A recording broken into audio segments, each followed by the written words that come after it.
So I'm having a problem with feeds. Because they eat a lot.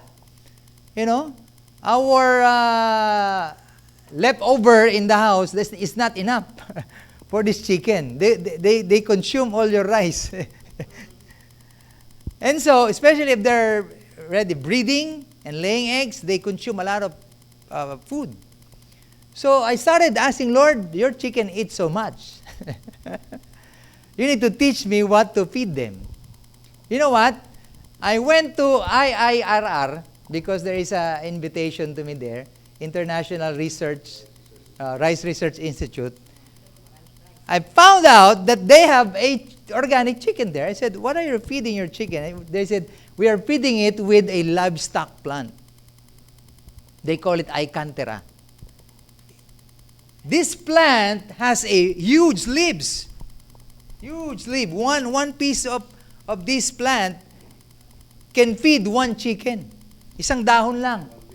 Isang dahon lang can satisfy one chicken. And they have big leaves. And the goats eat it, the pigs eat it, the duck eats it, because according to the research, this plant is high in protein and vitamins and minerals. I said, I need that plant. So I took several stems of that plant, I planted it on my backyard, my garden, and now it's budding with so many leaves. It's being eaten now by my chicken. And I kept on researching, and I realized that the soya sapal, which sometimes it was only thrown out. I have a friend who is making a soya milk, and he told me, Pastor, I have so many sapal ng soya. Would you like it? I said, yes. So it was given to me, and he gives me 10 kilos a week of sapal of soya. And I mix it with sapal ng nyog and put it on my chicken. It's so nutritious. They love it. I just put it on the freezer. If I'm going to need it the next day, I'll just bring it down. And sometimes I dry it. I dry it on the sun. And after that, I put it on the container and I feed them to my organic chicken. Okay? And I kept on learning what to feed chicken. I also realized the usual feeds that they give this chicken in the commercial is what they call the crumble. The bimig crumble. The bimig crumble. You know what? I happen to know when I spoke to a conference, somebody came up to me and told me, I am raising kamoting kahoy. I have 50 hectares in Palawan just raising kamoting kahoy. I said, what do you need kamoting kahoy for? I said, Bimig is buying me this kamoting kahoy for their feeds. So the base product of the Bimig is kamoting kahoy, kasaba. So they just mix it with other chemicals, boosters, layers, and so on. And I found out that kamoting kahoy, they will buy you, no matter how volume you produce kamoting kahoy. That's why there are so many kamoting kahoy raisers lately, because the root crops, the kasaba, yes. And compared to the commercial feeds, commercial feed will cost you around 35 pesos to 40 pesos. But kasaba is only 10 to 15 pesos if you buy it on the farmer. But if you buy it on the market, it will cost you around 20 to 25 pesos. Okay? So kasaba is very good, high protein, nutritious for our organic chicken. Okay? I don't know the Tagalog name, but they call it Icantera IIRR.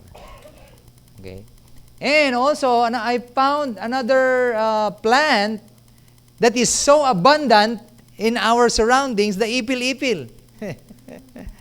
We don't notice it, but I notice my chicken is trying to reach out for the ipil-ipil. You know, because there's a big ipil-ipil tree. The stem was cut off and it fell on my farm. My chicken loves it. And I said, wow, Lord. And I found out that ipil-ipil is good to, what do you call impurga in English? Fugitive ba yun? Pampurga, to remove their worms inside their intestine. So when my chicken ate all these, because I ran out of grass in the area, because our organic chicken loves the grass. They ate all the grass. You know, there's no more grass. So the ipil-ipil I took every day, and they eat the leaves of the ipil-ipil. It's abundant around us, but we don't use it. We don't feed our chicken with that. They love it. You know. So if you will surround your farm with ipil-ipil and with Icantera, your animals, even pigs, even goats eat this plant. Okay? And if you notice my beddings, the beddings of the chicken, you know, the problem with big farming industry, they put it on the cage, which the chicken cannot touch the soil. That's why there's so many sickness on the feet of the chicken. But if the chicken is stepping on the ground, it is less sickness on the feet. Why? Because the chicken will be able to scratch the soil. So the dirt will not stay on their feet. Okay?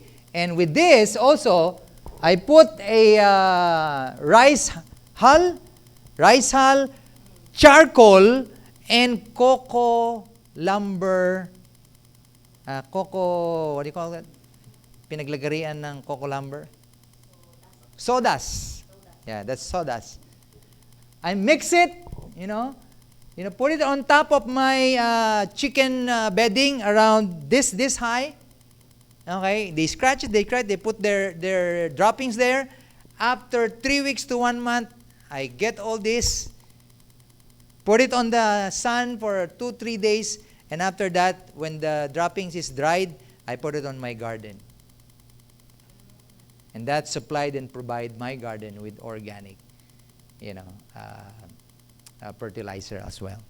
So organic farming values and admirable because it's farming method that produce quality products and preserve the beauty of the nature. Who among you would agree that native chicken is better than commercialized chicken? Diba? Yung mga Bisayang chicken natin, it's nutritious, it's delicious, it's tastier. Yung mga commercialized chicken natin na mga white, malangsa. Diba? Tapos mamantika. Diba? It's just like eating pork. So,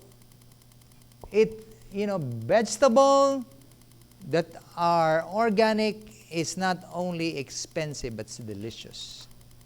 It is delicious. Okay? And now, commercial sellers of vegetable, even if it's not organic, they'll put organic. So it will double the price or even triple the price. But you don't really know if it's really organic or not. Okay? So it preserves the beauty of the nature. I talked to one coffee farmer in Mendez. I remember sharing, said, Pastor, I'm selling our coffee farm area. I said, why? Coffee is very high demand. It's not anymore producing coffee. It's not bringing fruits anymore. I mean, why? Because maybe, my parents have been doing a lot of chemical input on the coffee. It's now anymore producing fruits.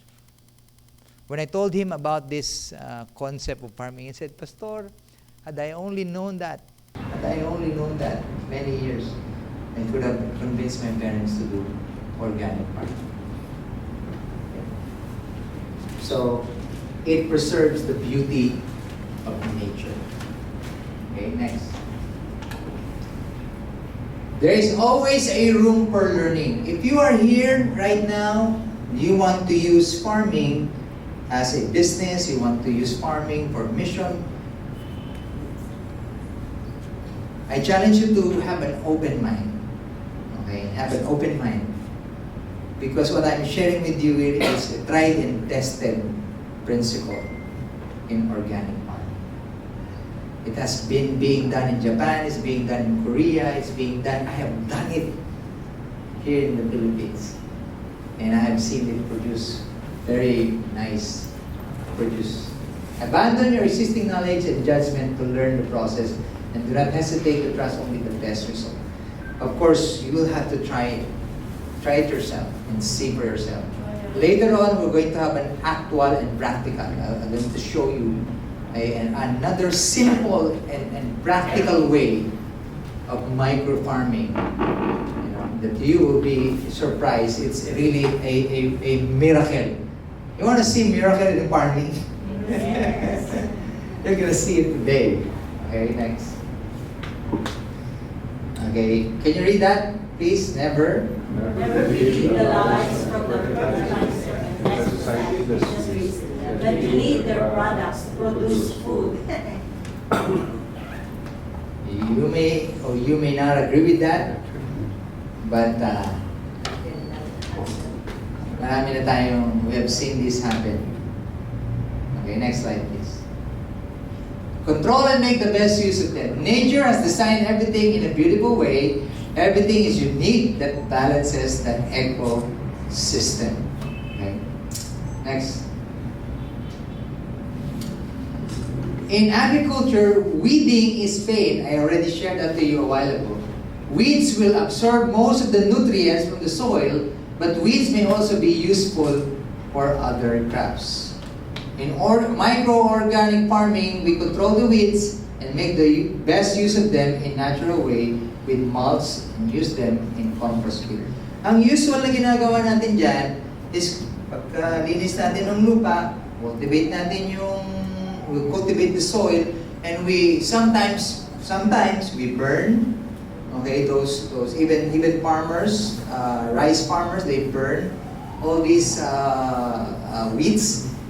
But I also learned that if you put all these weeds in one container, okay, a drum or a container, and put, let's say you have one drum like here, then you put half water, okay, and put all your compost there in just one, cover it with the plastic or it has a cover it for in 15 days to 30 days. You can get the water from that because the grass has already decomposed. You can get those water, put some water in it, and use it as your fertilizer. Yes, because those grass are healthy compost that will be needed by all kinds of grass. All kinds of grass. For example, it's a big drum and